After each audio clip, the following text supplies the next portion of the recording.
things which I think is really important for half guard is understanding how we get into that position. I personally feel like the best way to learn an half guard is from mount, so I'm taking mount technique. Okay. So I always want to kind of break in his posture, so I always want his hands down here. The trap and roll, people get used to this pretty quickly if we don't have tap underneath as well. So all we're going to do is work on our elbow escape, and I know we've done this, and some of us already kind of looked at it, but let's kind of put it into a bit of a game plan now, where it now starts fitting into our long-term half guard game. So I like to stay nice and close, start off by pushing, but the important bit is I turn my hip towards whichever knee I'm going to be pushing down. It's going to make it much easier to then start capturing and getting my legs around into a half guard position.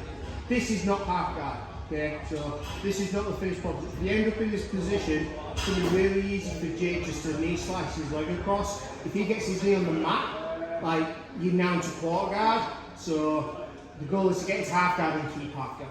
Okay, so when we're here, I'm making sure that I'm hugged, I'm squeezed as nice and tight, so you can't just easily slide that knee over. Okay, so from here, great posture, onto your side, elbow goes in, push the knee down, yeah, and then start trying to get this bottom leg underneath the knee, and then this top leg, I like to quarter guard and then push straight through into a half guard, but start getting it nice and tight. So the outside leg's going over, and the inside leg is triangling, just to give us some control to stop the initial knee slice. Okay, because once that goes back, we're now playing a different guard. So let's just have a practice at that. Make sure you do both sides. Just get into half guard position. Okay, 1, 2, 3. Remember,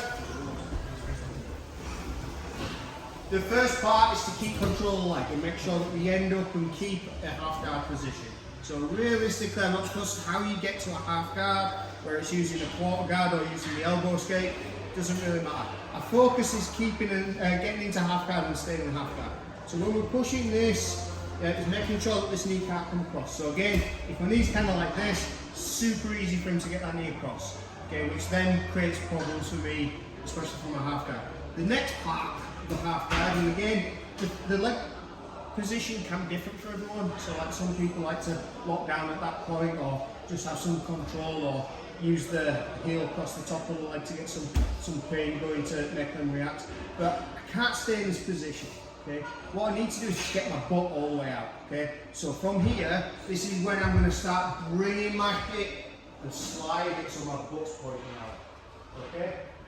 Looks like a really easy move, but if Jay puts loads of weight on me, so he really squishes me down, everyone starts panicking. So let's go buddy. Everyone starts panicking. Okay? A little bit. But like, everyone starts panicking because they've got weight on top of them. Where the weight isn't though, is on the hips. So we can move our hips. So even if Jay's kind of low down in this position, yeah, I want to bring his weight a little bit further up. Because his weight's kind of on my hips at the moment, but it could make it a little harder. So I'm just going to bring my knees up. Like we break posture when we're in a closed guard, exact same thing. Then from here, it's just going to make it a little bit easier to get my butt and point my butt out into the guard. Okay? We're going to do that, and the other thing is we're going to hit an underhook. So we make sure we've got an underhook on the opposite side with our hand pointing up to the ceiling. So just change the angle. So starting mount. Great posture. First things first. Get your half guard. Make sure he can't slice through. Next thing, I need his weight up a little bit, so I'm just going to bring his weight up. I'm going to transfer my weight out. See, I've already got my underhook and put my finger up in the air like I just okay. Okay, that's our starting position of half guard. That makes sense? Yeah. Top person, play around with distributing weight in different areas. Yeah. So start high to make it easier to move the hips out. Put a little bit of weight on low, and just do a little bit of troubleshooting as you play with this as well. Don't do the position the exact same way on top. Obviously, don't be a dick and just keep stopping them, but transfer your weight so that the person underneath is adapting to where the weight is loaded. Right? When you're bringing their weight up, you're still keeping your knees pinched. Trying to. So this is a really good point actually. So when I get to here and I've trapped the leg, yeah, I might find it a little hard to move my hip out and keep this guard closed. Okay, as long as I've got some squeeze underneath, I can kind of lift my hip and move my hip, yeah, by just opening the cross a little bit of the half guard. Okay. You obviously don't want it too long. As soon as you've got the job done and you've got your butt pointing out and your hand up in the air, or even just your butt pointing out, lock it back down. Make sure the can't slice, because the first slice will be here, the second slice will be across there. Does everyone understand what I mean by slice? The knee going across. So their knee going onto the mat. Okay? So, the good point, be conscious of that, making sure you've got a squeeze on the knee at all times. Here we go. 1, 2, 3. A couple of things happening there. I think what are happening probably a little more than the underhook, which is absolutely fine, but everyone was getting the hips out. There was an adjustment when people were struggling, where people were going into like a slice knee, the people got the hips out, would stop the slice, and they were able to push down to a half guard.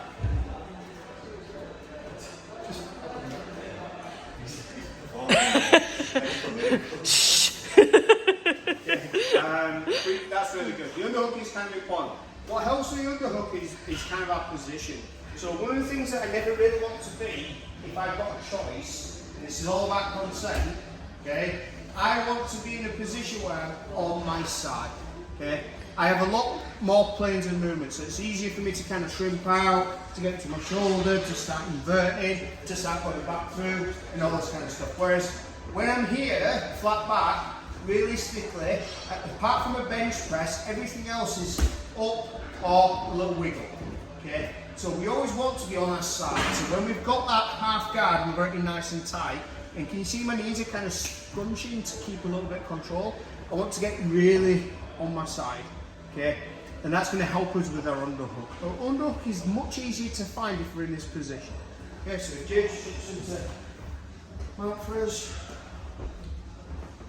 Again, broken posture, elbow skate through, in, get my first half guard, start getting onto my side. If I stay here, this is where Jason's going to be able to apply lots of pressure.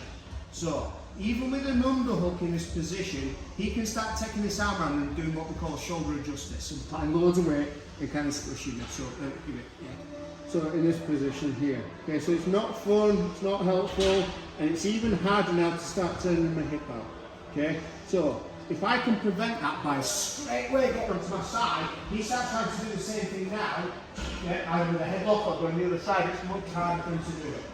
Okay, so get onto your side, again, as long as you've got some control of the leg, I'm not too fussed at the moment, but our underhook has to be pointing up.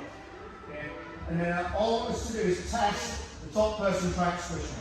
So you're just going to try and put some weight on top, and I'm going to fight to stay on the side a little bit, keeping that underhook. Might be able to then start looking at going back into a guard or whatever, but from that half guard, yeah, just want to get used to having that resistance, yeah, and then that's going to help everything else really kind of come into play. All right, 1, 2, 3. Good to see people starting to sneak out like that. So good to see people are already starting to look to sneak out. We've got a hip out. People are doing this really well now, which I'm really pleased about. We've got our underhook. Some of us are a little bit kind of holding or using a hook. We kind of got a bend on the elbow. Got to be really careful with this, because this is where he can start wrapping over my arm and create what's called a whizzer. So like my elbow then going in, just like, it can make it quite painful, but certainly keeps me attached. So when we get this underhook, having that arm up nice and straight. So he tries to hook over now, it's much more difficult for him to do it. Okay? The next bit is if we can get onto our side and get into this position with whatever half guard that we've got, yeah, it helps a little bit if I get into my elbow. Okay? So I'm going to kind of hop up. Okay? Now, some of the older people in the room might need to use the old man get up, so I'm going to switch, yeah, or just get whatever kind of hook to keep that control. Use a little bit of a pop and then onto my elbow. Okay? Keeping this arm up nice and straight. And then from here, this is where we can then start looking at some other stuff. But the favourite is to kind of shrug, pop round, we're already taking it back. Okay? So, from here, yeah, I've got my underhook, my finger pointing straight up to the ceiling, making it hard for him to wrap around the arm and create that whizzer. Okay? I'm a little older, so I'm going to hook the leg and use that old man kick up to pop up, or you can just kind of bounce yourself up. I'm going to bring this elbow behind me, my head stays underneath their chin. Okay, it's just going to help. And then just to finish off, with a gangster shrug, to then start coming up and round and taking the back. Okay. Are you turning your foot down? Or not the foot till the old man kick up, the foot's still secure in the leg. So rather than sort of turning the foot down to capture up the shin. Yeah. I'm not too fussed about it, if I'm absolutely honest. As long as I've got knees, I can do a lot of work. So when I've kind of got to this position here, I'm okay that he's not really going to get a good knee slice. Right. Okay, so there's that moment where it's kind of like, pop, just get my elbow. Because I'm not going to get my elbow and play the hook as well. It's too much movement. Right. I just want enough where I can keep that tight, and then use that little bit of pop up, and then come back into that position. Because the goal is just to get my elbow, not to get out. As you see from here, when I start coming up a little bit more, it's a little easier for Jason to back over the arm and start creating a wizard. But as long as my head's underneath his chin, I've got a little bit more chance to then start looking at kind of retreating out into a flare, into a gunslinger, into other stuff. Okay. But if you can get on your elbow without uncrossing your legs, fantastic. Yeah, that's the real goal. So if you can do that, that's brilliant. That means you've less risk here of them slicing back over, and you can now start getting an upright position to start creating some problems. So even if they start squishing in, which is what we're going to look at next week, you start creating some momentum to roll and stuff. Make sense? Yeah. Here we go. 1, 2, 3.